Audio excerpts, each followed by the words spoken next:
Tuloy-tuloy naman ang pagbiyahe ng mga siklistang lumahok sa Tour of the Fireflies. Umikot sila sa iba't ibang lungsod sa Metro Manila para isulong ang pagbibisikleta bilang alternatibong paraan ng transportasyon. Ang mainit na balita hatid ni Rida Reyes.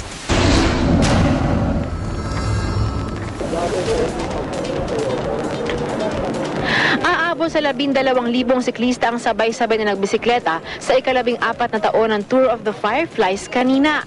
Bata man o matanda, lalaki o babae, kanya-kanyang dala ng kanilang mapupormang bisikleta. Mula Pasig City, nagbisikleta ang mga kalahok patungo Marikina City, Quezon City, San Juan City, hanggang sa Mandaluyong City. We are promoting bicycles as an alternative mode of transportation in which it is easier to ride, and then syempre ay mas madali siya, less carbon footprint, so talagang mas makakatulong sila para sa ating climate.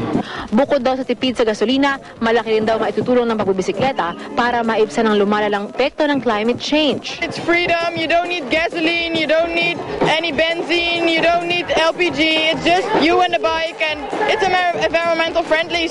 Kasama na kilahok sa bike run ang magamang ito.